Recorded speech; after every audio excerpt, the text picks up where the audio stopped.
بزرگان محترم اور برادران عزیز، قرآن کریم کے 15ویں پارے کی پہلی آیت اور سورہ بنی اسرائیل کی بھی پہلی آیت اس نشست میں آپ کی خدمت میں پیش کی گئی۔ اس سورت کا نام سورہ بنی اسرائیل بھی ہے اور سورہ اسراء بھی ہے۔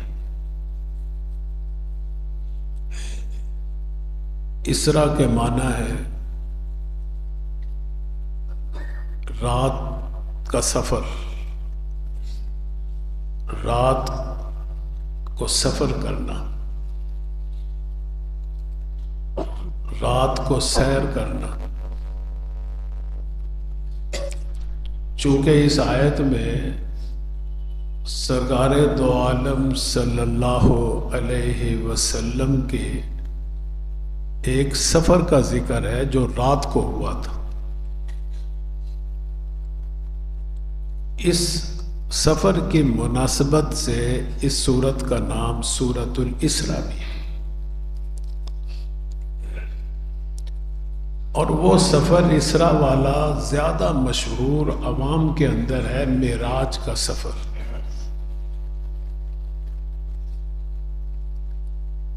اور یہ سفر جو ہے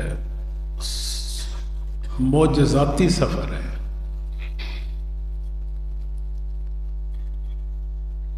سرکار دو عالم صلی اللہ علیہ وسلم کی شان عظمت کا بھی پتہ چلتا ہے اس سفر سے، اور قرب الہی کا بھی پتہ چلتا ہے کہ اللہ تعالیٰ کے نزدیک آپ کا مقام قرب جو ہے، وہ جو آپ کو اللہ نے دیا ہے کسی نبی کو نہیں دیا، اس کا بھی اسی سفر سے پتہ چلتا ہے۔ اس سفر سے بہت سے مسائل ہمارے سامنے آتے ہیں، بہت سی عجائبات ہمارے سامنے آتے ہیں۔ اس ایک سفر کے اندر آپ صلی اللہ علیہ وسلم کے بہت سے معجزات ہمارے سامنے آتے ہیں، اور جو معجزہ اللہ تعالیٰ نے آپ کو یہ سفر کے ذریعے دیا ہے، ایسا معجزہ کسی نبی کو نہیں دیا اللہ نے۔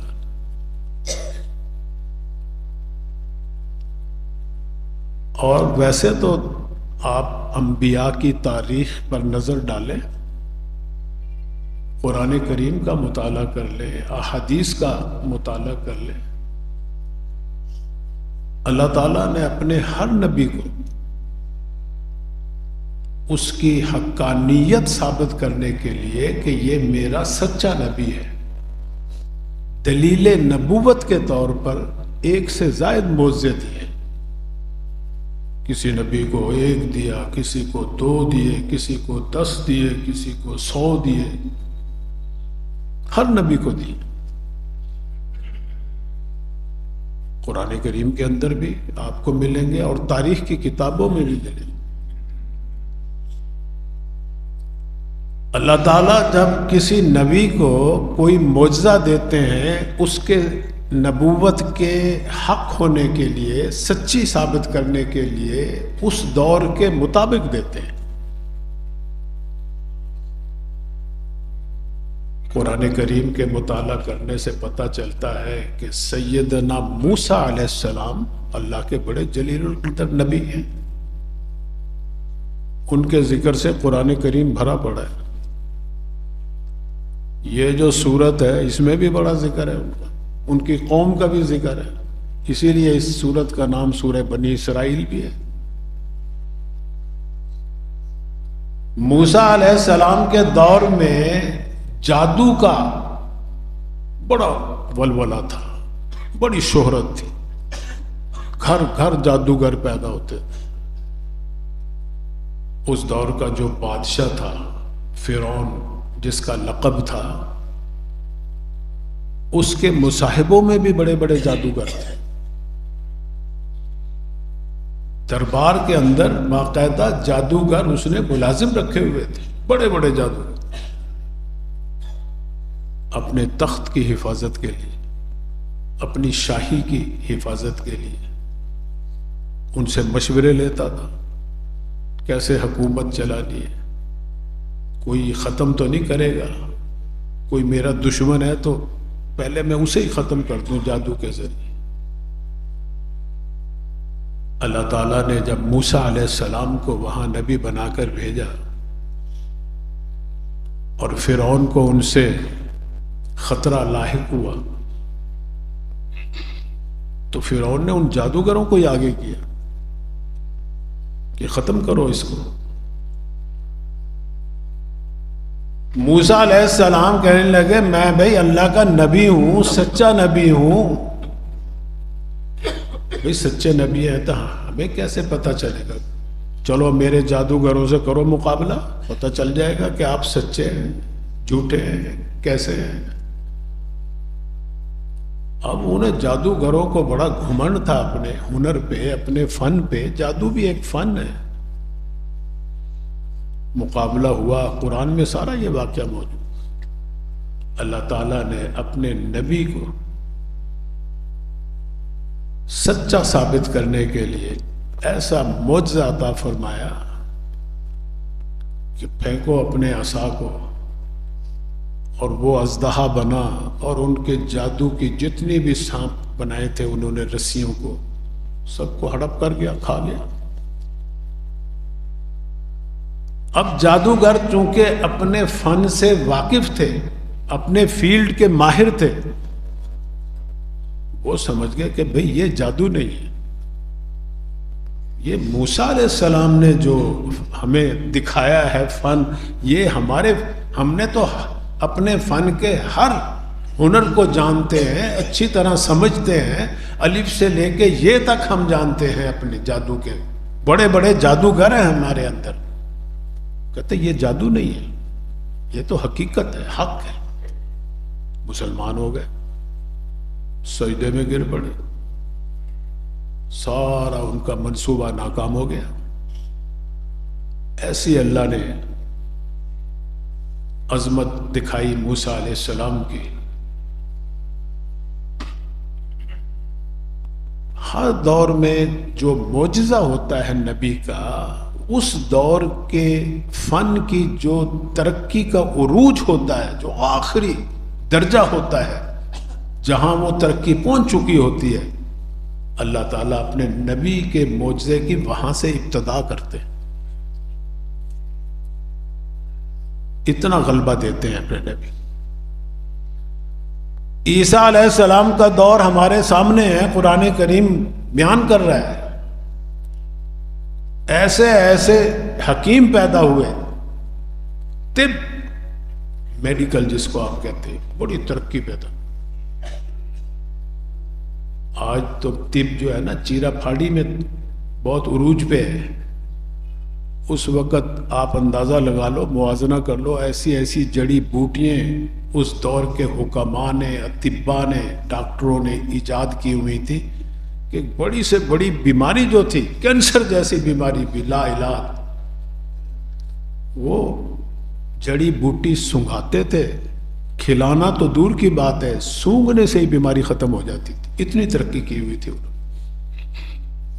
یہ آج کی طب کی بنیاد وہی طب ہے یونان والوں کی، اس دور کی. ایسے ایسی جڑی بوٹیاں، ایسی ایسی ادویات ایجاد کر رکھی تھی کہ جو آدمی استعمال کرتا تھا ٹھیک ہو جاتا. عیسیٰ علیہ السلام کا مقابلہ ہوا اس دور کے اطباء سے، حکماء سے.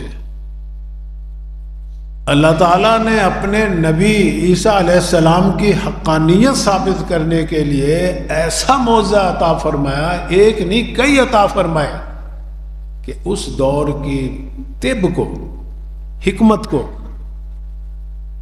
نیچا کر دکھایا. جہاں ان کا عروج تھا اس سے اوپر، جہاں وہ ہاتھ باندھ کے کھڑے تھے کہ اس کا علاج ہمارے پاس نہیں، اللہ نے عیسیٰ علیہ السلام کے ذریعے معجزاتی طور پر ان بیماریوں کا بھی علاج کر کے دکھایا۔ مردہ کو زندہ کرنا تو آج کا کوئی ڈاکٹر بھی نہیں دعویٰ کر سکتا، حالانکہ کتنی طب جو ہے ترقی کے اوپر ہے، سرجری میں ترقی پہ، میڈیسن میں ترقی پہ، بڑے بڑے ڈاکٹر پیدا ہو رہے، بڑے بڑے نوبل انعام دیتے ہیں ہر سال کہ جی اس نے یہ دوائی ایجاد کی ہے، اس کو نوبل انعام دے دو، کروڑوں اربوں ڈالر دے دو اس کو۔ لیکن بھی آج کے دور میں بھی مردہ جب ڈاکٹر یہ سرٹیفکیٹ جاری کر دے کہ اس کی موت واقع ہوگی، اب اسے زندہ کر کے دکھائے کوئی نہیں ہے ان کے بعد۔ اللہ تعالیٰ نے اس دور میں جب اس دور کی طب سے بھی زیادہ ترقی تھی، اس دور میں عیسیٰ علیہ السلام کو یہ معجزہ عطا فرمایا کہ کسی قبر پہ لے جاؤ، وہ جا کے کھڑے ہوتے تھے، کہتے تھے قم بإذن اللہ، وہ زندہ ہو گئے، باہر آ جاتے تھے۔ اب کوئی اس کو تاریخ بھی نہیں جھٹلاتی، آسمانی کتابوں میں یہ واقعات موجود ہیں، یہ کوئی افسانے یا من گھڑت کہانیاں نہیں، یہ معجزات ہیں۔ معجزات کا مطلب اور مفہوم اور اس کی تعریف یہ ہے کہ ساری دنیا اس کو پیش کرنے سے عاجز ہو، قاصر ہو۔ معجزہ عاجز سے، عجز سے، کہ اللہ کے نبی کے ہاتھوں ایسا کرشمہ ظاہر ہو، ایسا کام ظاہر ہو کہ ساری دنیا مل کر بھی مقابلہ کرنا چاہے تو نہیں کر سکتی، عاجز، قاصر۔ قدرت خدا کی ہوتی ہے، وہ طاقت خدا کی ہوتی ہے، اور ظاہر ہوتا ہے نبی کے ہاتھوں۔ اس لیے اللہ تعالیٰ خود فرما رہے ہیں قرآن کریم میں، فرمایا کہ وَمَا رَمَيْتَ إِذْ رَمَيْتَ وَلَكِنَّ اللَّهَ رَمَى۔ اے میرے محبوب، یہ جو جنگ کے اندر آپ نے کنکریاں پھینکی دشمنوں کے اوپر اور وہ آنکھیں ہی مسلتے رہ گئے، شکست ہو گئی، ان کو ناکام ہو گئے، بھاگ گئے، آپ نے نہیں پھینکی تھی، یہ تو اللہ نے پھینکی۔ اللہ طاقت دے دیتا ہے نا۔ تو عیسیٰ علیہ السلام کے دور میں اللہ نے یہ معجزہ آپ کو عطا فرمایا، دلیل نبوت کے طور پر۔ عیسیٰ علیہ السلام کوڑ کی بیماریوں کو شفا یاب کر دیتے تھے، مادر ذات نابینا، آج بھی اس کا علاج موجود نہیں، اتنی ترقی یافتہ ہونے کے باوجود دنیا کے اندر نہیں ہے۔ صاف جواب دے دیتے ہیں ڈاکٹر، نہیں، اس کی تو پیچھے روشنی نہیں ہے، اس لیے ہم کچھ نہیں کر سکتے۔ اچھا بھی اللہ نے معجزاتی طور پر عیسیٰ علیہ السلام کو یہ معجزہ دیا کہ وہ نابینا کو بینا کر دیتے تھے۔ ہر دور میں ہر نبی کو اللہ نے کوئی نہ کوئی معجزہ دیا۔ ہمارے آقا سرکار دو جہاں صلی اللہ علیہ وسلم یہ نبی بن کر جو آئے، صرف ایک قوم کے لیے نہیں آئے، صرف ایک دور کے لیے نہیں آئے، پچھلے سب نبی ایسے ہی تھے، ایک شہر کے لیے، ایک علاقے کے لیے، ایک بر اعظم کے لیے، ایک قوم کے لیے۔ سرکار دو عالم صلی اللہ علیہ وسلم کے تو سر پہ ختم نبوت کا تاج سجایا گیا ہے، اور قیامت تک کے لیے۔ اللہ تعالیٰ عالم الغیب ہیں، آپ کو ایسے عالمگیری معجزے عطا فرمائیں جو قیامت تک زندہ تابندہ رہیں گے، نہیں مقابلہ کر سکتا کوئی بھی ان کا۔ آپ آخری نبی ہیں، آخری رسول ہیں، قیامت تک کے لیے ہیں، ساری دنیا کے قوموں کے لیے، ساری دنیا کی۔ اب اللہ تعالیٰ کو تو علم تھا کہ لوگوں نے بڑی ترقی کرنی، قیامت تک کا بڑا فاصلہ ہے، بڑی مدت پڑی ہے قیامت میں ابھی، لوگ پتہ نہیں کہاں کہاں پہنچیں گے. دیکھو نا ہمارے سامنے کتنی ترقی ہو رہی ہے.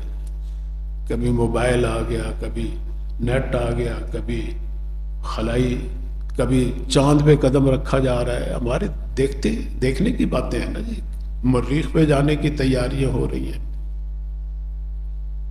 ان ساری جتنی بھی ترقی یہ قیامت تک کرنا چاہیں کر لیں, لیکن اللہ نے اپنے حبیب کو جو معجزہ عطا فرمایا معراج کی شکل میں, اس کی ابتدا وہاں سے ہوتی ہے جہاں سے ان کی انتہا ہوتی. یہ جتنی چاہے شٹل گاڑیاں بنا لیں, جتنی چاہے تیز رفتار طیارے تیار کر لیں, لیکن سرکار دو عالم صلی اللہ علیہ وسلم نے جو سفر کیا ہے, زمین کا ہو یا آسمانوں کا ہو, خلا کا ہو یا فضا کا ہو, کوئی ہو, اس میں وقت ہی نہیں لگا. یہ تو تیار کریں گے نا, کوئی 1000 کلومیٹر فی گھنٹے کی رفتار سے ہوگی, کوئی 2000 کلومیٹر کر لیں گے, 5000 کلومیٹر, 10,000 کلومیٹر, یہ ساتھ لگائیں گے فی گھنٹہ کہ گھنٹے کے اندر اتنا ہوگا. سرکار دو عالم صلی اللہ علیہ وسلم نے تو کروڑوں اربوں خربوں میل ایسے وقت میں سفر کیا کہ وقت ہی نہیں لگا. اب بتاؤ, لاؤ مقابلہ کرو. تو یہ چونکہ بہت ترقی کرنی تھی انسان نے, سرکار دو عالم صلی اللہ علیہ وسلم کو اللہ نے ایسا معجزہ عطا فرمایا. 2 معجزے تو قیامت تک زندہ ہوتا بندہ رہے. بعض معجزے تو تھے نا آپ کے وجود کے ساتھ, آپ پردہ فرما گئے, معجزے بھی پردہ فرما. قرآن کریم کا معجزہ کہ یہ کلام الہی ہے, اور معراج کا معجزہ کہ جتنی چاہے انسان ترقی کر لے, ہمارے نبی کے معجزے کا مقابلہ نہیں کر سکتے. قیامت تک زندہ تا بندہ رہیں گے. چیلنج ہے, نہیں مقابلہ کر سکتا کوئی انسان نہیں کر سکتا, کوئی قوم نہیں کر سکتی, کوئی ملک نہیں کر سکتا. یہ معجزہ ایسا ہے. اب دیکھو نا, معجزہ جب آ جائے نا کہ یہ نبی کا معجزہ ہے, پھر ایک مسلمان کی شان یہ نہیں ہے کہ وہاں وہ اپنے عقلی گھوڑے چلائے, اپنی عقل چلائے وہاں. یہ ایمان کی پھر کمزوری ہے. اب اس میں ایسی باتیں بیان ہوں گی. چلو احادیث میں تو بے شمار آپ کے واقعات ہیں. قرآن کریم جو یہ تو نص قطعی سے ثابت ہے نا کہ آپ نے مسجد حرام کا سفر کیا, مسجد حرام سے مسجد اقصی تک, اور رات کو کیا, اور رات کے کم سے کم حصہ جس کو آپ شمار بھی نہیں کر سکتے, آپ کا کوئی کیلکولیٹر شمار نہیں کر سکتا, اس میں کیا. یہ قرآن کہہ رہے ہیں. فرمایا کہ سبحان الذی اسری بعبدہ لیلا, پاک ہے وہ ذات. دیکھو اللہ نے سبحانہ کا لفظ لایا شروع میں, اس لیے اللہ تعالیٰ ان سے مخاطب نہیں ہے جو اسلام قبول ہی نہیں کیا جنہوں نے, کیونکہ وہ تو ہیں ہی منکر. نبی کو نہیں تسلیم کرتے تو وہ نبی کے معجزے کو کیسے تسلیم کریں گے؟ بات تو میری اور آپ کی ہو رہی ہے. مسلمان جو دعویٰ کرتا ہے کہ میں اللہ کی توحید کو بھی مانتا ہوں اور رسول اللہ کی نبوت اور رسالت کو بھی مانتا ہوں, پھر اگر وہ معجزے کے بارے میں شک و شبہ کا اظہار کرے تو یہ اس کی ایمان کی کمزوری ہے. اس ایمان شکوک و شبہات کو دور کرنے کے لیے تاکہ ہم اور آپ اپنے ایمان کو محفوظ رکھ سکیں, اللہ نے سبحانہ کا لفظ لایا. اور سبحانہ کا لفظ عربی زبان میں وہاں استعمال ہوتا ہے جہاں کوئی حیرت انگیز تعجب خیز واقعہ جو عقل سے بالا تر ہو, ما فوق العادت ہو, جس کو دیکھ کے سن کے آدمی کی زبان سے بے ساختہ نکل سبحان اللہ, یعنی اللہ کی شان بڑی ہے. تو اللہ تعالی سبحانہ کا لفظ پہلے لا رہے ہیں, واقعہ بعد میں بیان کر رہے ہیں. اور پھر ساتھ یہ بھی کہہ رہے ہیں کہ دیکھو یہ حضور نے خود نہیں سفر کیا، اللہ نے سفر کروایا ان کو. فرمایا کہ سبحان الذی اسری بعبدہ لیلا، پاک ہے اللہ کی ذات. کس چیز سے؟ کہ جب میں یہ واقعہ بیان کروں گا یہاں سورہ اسراء میں، بنی اسرائیل میں اور سورہ نجم میں، تمہارے ذہنوں میں بہت شکوک آئیں گے. یہ کیسے ہو سکتا ہے؟ دروازے کی آپ اتنا لمبا سفر کر کے بھی آ گئے اور دروازے کی کنڈی ابھی بھی ہل رہی ہے جو آپ کھول کے گئے تھے. وضو کا پانی ویسے ہی ابھی ہل رہا ہے. یہ کیسے ہو سکتا ہے؟ یہ کیسے ہو سکتا ہے کہ آپ قرہ زمہریریہ، قرہ ناریہ، قرہ ناریہ وہاں جو سورج کا حلقہ ہوتا ہے جہاں آدمی جل کر راکھ ہو جاتا ہے، پگھل جاتا ہے، کیسے عبور کر لیا؟ قرہ زمہریریہ وہ آئے گا کہ جہاں آدمی جم جاتا ہے، پانی جم جاتا ہے، برف بن جاتی ہے. آپ صلی اللہ علیہ وسلم کیسے عبور کر گئے اس کو؟ یہ ساتوں آسمان، پھر جنت کی سیر، جہنم کے مناظر دکھائے گئے، انبیاء سے ملاقاتیں ہوئیں، مسجد اقصیٰ میں امامت ہوئی آپ کی، انبیاء وہاں موجود ہیں، صفیں بن رہی ہیں، اقامت ہو رہی ہے، نماز ہو رہی ہے. پھر سود خوروں کا انجام دکھایا گیا، چغل خوروں کا دکھایا گیا، ماں باپ کے نافرمانوں کا دکھایا گیا. یہ بے شمار واقعات ہیں، ایک موضوع نہیں، اس میں کئی موضوعات ہیں. یہ سب سفر معراج کے اندر پیش ہے. اس لیے اللہ تعالیٰ نے پہلے سبحانہ کا لفظ کہ سن کے ایمان میں ذوف نہیں آنا چاہیے، شک نہیں، شبہ. یہ تو ایسے تسلیم کرو جیسے سیدنا ابو بکر صدیق نے سرکار دو عالم صلی اللہ علیہ وسلم نے جب یہ واقعہ بیان کیا نا، گھر والوں نے تو روکا، مت بیان کرو باہر جا کے. آگے لوگ آپ کی مخالفت کرتے ہیں، آپ کو کذاب کہتے ہیں، معاذ اللہ، آپ کو جھوٹا کہتے ہیں.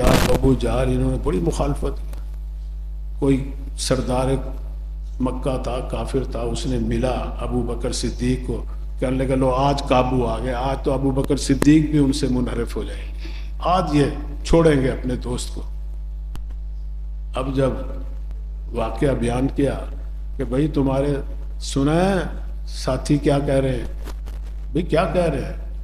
وہ کہہ رہے ہیں کہ میں رات کو مسجد حرام سے مسجد اقصیٰ تک گیا، واپس بھی آ گئے، راتوں رات ہی آ گئے واپس. ہو سکتا ہے 40 دن کا سفر تھا اس دور میں، سینکڑوں میل ہے وہاں سے،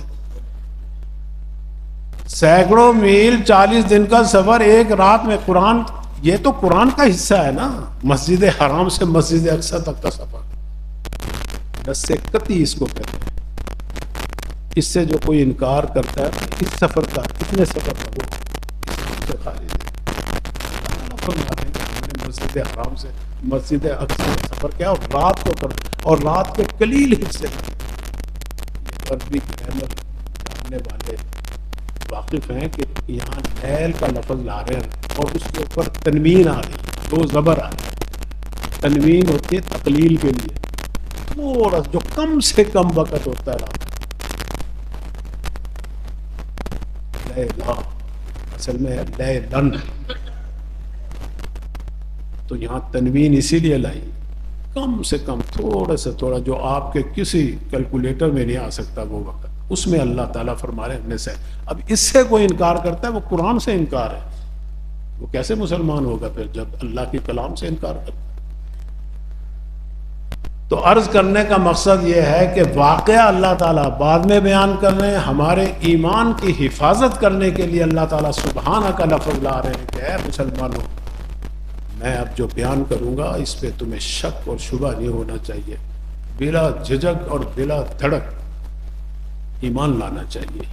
کیونکہ اسی صورت میں نا آگے جا کر اللہ تعالیٰ پھر اس واقعے کی طرف اشارہ کر رہے اور پھر یہ خود فرما رہے اللہ تعالیٰ فرمایا کہ وما جعلنا الرؤيا التي اريناك الا فتنة للناس، یہ جو مشاہدہ کروایا نا ہم نے اپنے بندے کو، اپنے حبیب کو، یہ لوگوں کی آزمائش کے لیے، فتنہ کے لیے، فتنة للناس۔ فتنہ ایک تو ہے نا یہ مشہور ہے کہ جی فلاں آدمی بڑا فتنہ پھیلا رہا ہے، یہ ہے۔ عربی میں فتنے کا مطلب ہے آزمائش، امتحان، کہ اللہ تعالیٰ اس واقعے سے نا لوگوں کا، مسلمانوں کا امتحان لیں گے، کون ایمان لاتا ہے اور کون ایمان سے خالی ہوتا ہے، کون انکار کرتا ہے کون تسلیم۔ تو میں عرض کر رہا تھا کہ ابو بکر صدیق رضی اللہ تعالیٰ عنہ کو جب ملا وہ شخص، اور اس نے جب بیان کیا کہ محمد تمہارے دوست یہ کہہ رہے ہیں، آپ نے فرمایا کہ محمد نے کہا ہے؟ اس نے کہا محمد کہہ رہے، جا کے پوچھ لو۔ کہہ رہے پوچھنے کی ضرورت ہی نہیں، اگر انہوں نے کہا ہے تو انہوں نے سچ کہا ہے۔ آمنا وصدقنا، میں ایمان بھی لاتا ہوں تصدیق بھی کرتا ہوں۔ اس دن سے پھر صدیق اکبر کے اعلان ہے۔ تو بہرحال مزید تفصیل انشاءاللہ عند وآخر دعوانا